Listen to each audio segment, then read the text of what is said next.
So, what you just said is hard. I'm going to give you another example of how hard this is. Usually, what we do in the world of ABM is we take those insights and that understanding, that advocacy you're talking about, and it's what Forrester calls the foundation for ABM, which is content, right? Like we share content that helps them, right? So, there was a recent article that came out from Forbes. There was a study that was in this article that it graded B2B content. Okay. It gave it a grade like we were back in school, right? You know what the grade was? All B2B content. Gosh, I'm gonna a tell you C. because you're never gonna guess because you're gonna be disgusted, right? It was a D minus. They graded B2B content as a D minus because it didn't help.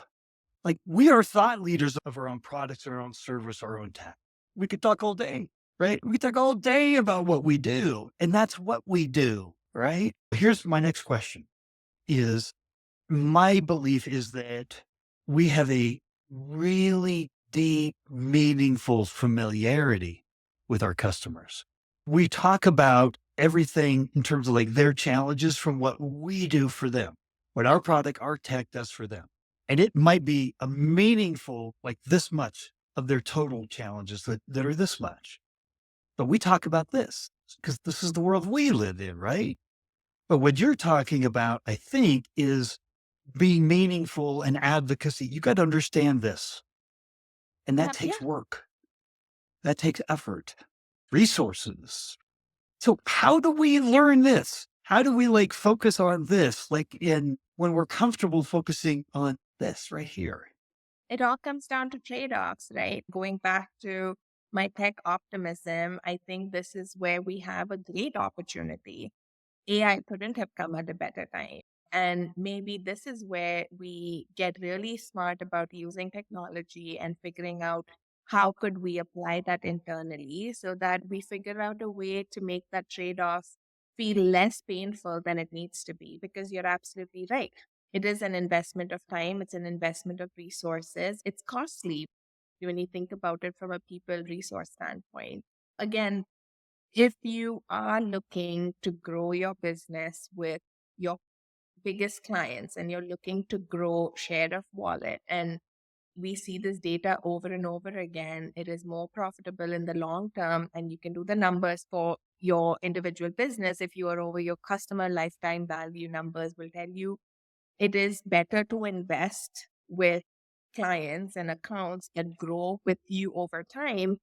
Wouldn't it be better to invest a portion of it in becoming true experts of your client's business and investing time in better understanding their business, creating opportunities, figuring out solutions that you can then provide answers for, and serving that up as a solution to them as part of the other offers that you provide, and then creating a revenue line for yourself around it. Companies that evolve from being just one product provider to providing like services and service lines around it are the ones that figure out how to grow with their customers. And that's what it means, right? Like you have to figure out ways in which you attach yourself to your clients and grow with them.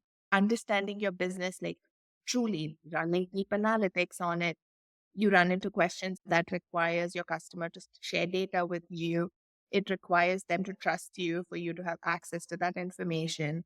It requires a level of trust again for you to have access to that and to be able to provide that level of insight for it to be meaningful.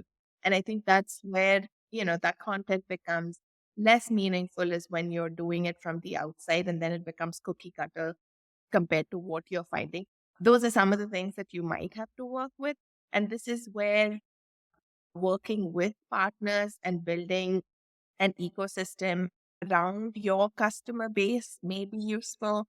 Maybe there are industry groups where there is a way for you to gather data that is anonymized, and yet you're able to provide insights and data that could apply to your customer's business, and the insights could be applicable in that way. That's another angle to it. Either ways, I think the trade-offs of figuring out, are you looking for a short-term gain or are you looking to grow with your customers over the long term? It's a strategic decision that your C suite and the board has to make.